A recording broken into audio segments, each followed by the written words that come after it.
Foodie ട്രിപ്പറിൻ്റെ പുതിയൊരു വീഡിയോയിലേക്ക് എല്ലാവർക്കും സ്വാഗതം.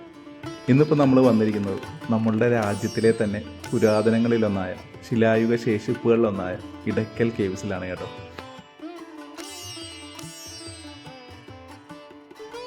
വയനാട് ജില്ലയിലെ സുൽത്താൻ ബത്തേരിക്കടുത്താണ് ഈ ചരിത്രപ്രസിദ്ധമായ സ്ഥലമുള്ളത്.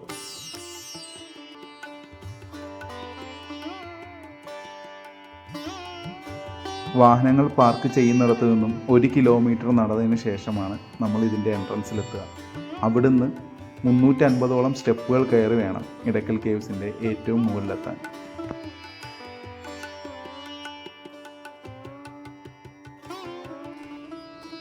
പശ്ചിമഘട്ട മലനിരകളുടെ ഭാഗമായ അമ്പുകുത്തി മലയിലാണ് ഇടയ്ക്കൽ കേവ്സ് സ്ഥിതി ചെയ്യുന്നത്. കാരാപ്പുഴ ഡാമാണ് അങ്ങ് ദൂരെയായി കാണാൻ സാധിക്കുന്നത്. ഇതാണ് ശിലാലിഖിതങ്ങളും ചുവർ ചിത്രങ്ങളും ഒക്കെയുള്ള ഇവിടുത്തെ പ്രധാനപ്പെട്ട ഗുഹ.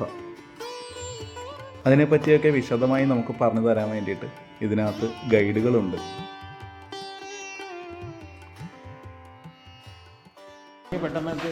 അവിടെ ഒരു വ്യൂ കൂടെ ഉണ്ട്, പോയി നോക്കിയിട്ട് ആവശ്യം പറഞ്ഞു.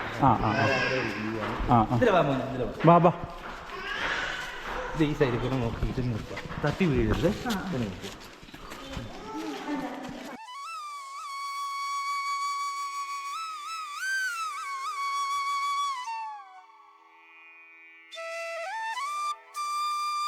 ഇടയ്ക്കൽ കേവ്സിനെ കുറിച്ച് ധാരാളം ഐതിഹ്യങ്ങളും ഉണ്ട് കേട്ടോ. അതിലൊന്നാണ് ലവകുശന്മാർ അമ്പെയ്ത് ഈ മല രണ്ടായി പിളർത്തിയെന്നും അതിനു മുകളിൽ ഒരു കല്ല് വന്നിരുന്ന് പിന്നീട് അതൊരു ഗുഹയായി രൂപാന്തരപ്പെട്ടു എന്നുള്ളതുമാണ്. അമ്പ് കൊണ്ട് പിളർന്നത് കാരണം അമ്പുകുത്തി മലയെന്നും ഇടയിൽ കല്ല് വന്നിരുന്നത് കാരണം ഇടയ്ക്കൽ ഗുഹയെന്നും പേര് വന്നു. നമ്മൾ നിൽക്കുന്നത് സീ ലെവൽ 4000 അടിയാണ് എൻ്റെ ഹൈറ്റ് എന്ന് പറയുന്നത്. 2 ഗുഹയാണ്, ഒന്നിനുള്ള കയറി വന്ന ഒരു പാസേജ് പോലത്തെ, അതിലൊന്നുമില്ല. സെക്കൻഡ് കേവിനാണ് പ്രത്യേകത. അവർ വരച്ചിട്ട് ചിത്രങ്ങൾ കാലപ്പൊക്കെ 6000 വർഷമാണ്. അതിനുശേഷം അതിന് 2 എഴുത്താണ് ഈ കാണുന്നത്. കണ്ടോ, ഇതിന് 2000 years ബാക്കാണ് കാലപ്പഴക്കം. ഹിന്ദി അല്ല, തമിഴ് ബ്രഹ്മി എന്നാണ്. ഈ സൗത്ത് ഇന്ത്യയിലെ ആദ്യത്തെ ലാംഗ്വേജ് എന്ന് പറയുന്നത് തമിഴ് ബ്രഹ്മിയാണ്, ലോക്കൽ ലാംഗ്വേജ്. തമിഴ് ബ്രഹ്മി ഇങ്ങനെയാണ് വായിക്കുന്നത്: പലപുലി തത്തക്കാരി വേടുങ്കോ മല കച്ചവനോ നന്ദു ചാർത്തി. എന്ന് വെച്ചാൽ അനേകം പുലികളെയൊക്കെ കൊന്ന ഒരു ഗോത്രത്തിന്റെ രാജാവ് ആ കാലത്ത് ഈ മലയിൽ ജീവിച്ചിരുന്നു എന്ന് അർത്ഥമാക്കും. രണ്ടാമത് എഴുതിയിരിക്കുന്നത് പ്രാകൃത സംസ്കൃതം. അതിൻ്റെ അർത്ഥം ശ്രീ വിഷ്ണു വർമ്മനാനാഹ കുടുംബീയ അത് കുലവൃത്തനസ്ഥ ലിഖിത എന്ന് വെച്ചാൽ കുടുംബീയ ഗോത്രത്തിന്റെ പിന്തുടർച്ചക്കാരനായ വിഷ്ണു വർമ്മനാൽ എഴുതിയ ലിഖിതം എന്നാണ്. അങ്ങനെ ഈ 2 എഴുത്തിലാണ്. ഇനി നമുക്കൊരു 5-8 ചിത്രം കൂടി. ഏറ്റവും പ്രധാനപ്പെട്ട ചിത്രം ഒരു ഗോത്രരാജ കൈകൾ 2 കൊടുത്ത് ഒരു തലപ്പ ഒരു ട്രൈബൽ ചീഫിന് ചെയ്തു. ഇതാണ് ഫ്രണ്ട് രൂപവും, ഇത് അദ്ദേഹം പുറംതിരിഞ്ഞിരിക്കുന്ന ബാക്ക് സൈഡാണ്. എൻ്റെ മുകളിൽ നോക്കൊരു സ്ത്രീ രൂപം, സ്ഥലൊരു കുട്ടി കാണുന്നുണ്ടല്ലോ അല്ലേ. ഇതൊരു ലേഡി, ഇവിടെ ഒരു ചൈൽഡ്. അങ്ങനെ പറയും ചക്രം പോലെ ഉണ്ടോ? ചക്രം എന്നാണ് സൂര്യനെ ആ കാലത്ത് അവര് ദൈവമായിട്ട് ആരാധിച്ചിരുന്നു. അതിന്റെ മുകളിൽ ഒരു മയിലിന്റെ ചിത്രമുണ്ട്, പീക്കോക്കിന്റെ ചിത്രം. ഇവിടെ കണ്ടില്ല, എല്ലാം കണ്ടില്ല. ഇതൊരു ഫേസ് ആണ്, 2 കണ്ണ് നോക്കുക. ഇതൊരു ആനയുടെ മുകളിലാണ്, കൊമ്പ്, തുമ്പിക്കൈ, ഫ്രണ്ടിലേക്ക് കണ്ടോ. അതിന്റെ അപ്പുറത്തുണ്ട് ഒരു സ്ത്രീ രൂപം. ഇങ്ങനെ മനുഷ്യ മൃഗരൂപങ്ങളായിട്ട് കുറച്ച് ചിത്രങ്ങളാണ്. ഇവിടെ 2 ചിത്രങ്ങളാണ്.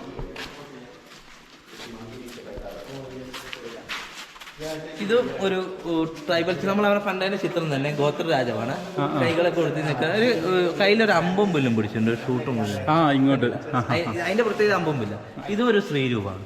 അപ്പൊ നമ്മൾ ഈ കണ്ട ചിത്രങ്ങൾക്ക് ശേഷം വന്ന എഴുത്താണ് ഞാൻ പറഞ്ഞു കാണിച്ചത്. ഈ ചിത്രങ്ങൾക്ക് 6000, ഈ ലെറ്റേഴ്സ് 2000 വർഷപ്പെട്ടു. അങ്ങനെ മനുഷ്യർ ഒരു കാലത്തല്ല വിവിധ ഗോത്രങ്ങളായിട്ട് ജീവിച്ചിരുന്ന തെളിവായിട്ട് വരുന്ന ഇടയ്ക്കൽ ഗുഹാ ചിത്രം. ഇതാണ് ഇതിന് ഹിസ്റ്റോറിക്കൽ ഇമ്പോർട്ടൻസ്. ഫോട്ടോ എടുത്തരാം, ഫോണുണ്ടോ? അദ്ദേഹം ഞങ്ങളുടെ ഫോട്ടോ എടുത്ത് തരുവാണ് കേട്ടോ. സത്യത്തിൽ കുറേ അധികം നല്ല പനോരമിക്കായിട്ടുള്ള ഫോട്ടോസ് അദ്ദേഹം എടുത്തു തന്നു, വളരെ മനോഹരമായിട്ടുള്ളത്.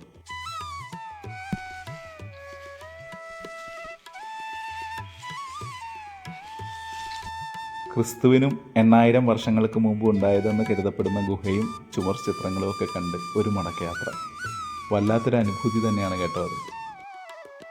ഇവിടുത്തെ ടൈമിംഗ് എന്ന് പറയുന്നത് രാവിലെ 9 മണി മുതൽ വൈകുന്നേരം 4 മണി വരെയാണ്.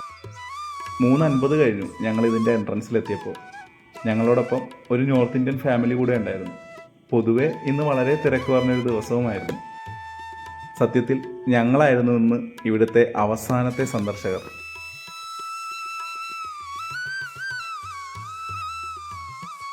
പിന്നൊരു കാര്യം ശ്രദ്ധിക്കാനുള്ളത്, കയ്യിൽ കുടിക്കാൻ വെള്ളമൊക്കെ കരുതുന്നത് നന്നായിരിക്കും. കാരണം നടക്കാൻ അല്പമുണ്ട്, നമ്മൾ കുറച്ച് ക്ഷീണിക്കും. ഞങ്ങളങ്ങനെ റോഡിലെത്തി. ഇപ്പോൾ വണ്ടി പാർക്ക് ചെയ്ത സ്ഥലത്തേക്ക് നടക്കുകയാണ് കേട്ടോ. നേരത്തെ പറഞ്ഞില്ലേ 1 കിലോമീറ്റർ നടക്കാനുണ്ട്. സത്യത്തിൽ ഇവിടുത്തെ സ്റ്റാഫ് അടക്കം എല്ലാവരും പോയി, ഞങ്ങൾ മാത്രമേ ഉള്ളൂ ഇപ്പോൾ. മറ്റൊരു കാര്യം ഓർമ്മയിൽ വയ്ക്കാനുള്ളത്, തിങ്കളാഴ്ച ഇവിടെ അവധിയാണ് കേട്ടോ. മുതിർന്നവർക്ക് 50 കുട്ടികൾക്ക് 30 രൂപയുമാണ് ഇങ്ങോട്ടുള്ള എൻട്രി ഫീ. നമ്മൾ വാഹനമൊക്കെ പാർക്ക് ചെയ്ത് ഇടയ്ക്കൽ കേവ്സിലേക്ക് നടന്ന് കയറുമ്പോൾ തന്നെ ഇങ്ങനെയൊരു സംഭവം ഇവിടെ കാണാം കേട്ടോ. ഇത് മാതാവിൻ്റെ ഒരു രൂപമാണ് ഇവിടെ ഉള്ളത്. അതുപോലെ മറ്റനേകം ചെറിയ ചെറിയ ശില്പങ്ങളൊക്കെ ഇവിടെ കാണാൻ പറ്റും. പക്ഷേ ഇത് ഒരുപാട് കാലപ്പഴക്കമുള്ള സംഭവമൊന്നുമല്ല, ഈ അടുത്ത കാലത്തെങ്ങാണ്ട് വന്ന ഒരു കാര്യമാണ്.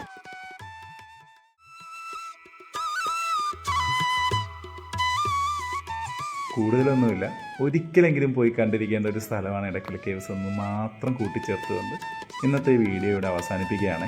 അപ്പോൾ വീഡിയോ ഇഷ്ടപ്പെട്ടാൽ തീർച്ചയായിട്ടും ലൈക്ക് ചെയ്യണം. അതുപോലെ സബ്സ്ക്രൈബ് ചെയ്യാത്തവർ ചാനലൊന്ന് സബ്സ്ക്രൈബ് കൂടി ചെയ്യണേ. താങ്ക്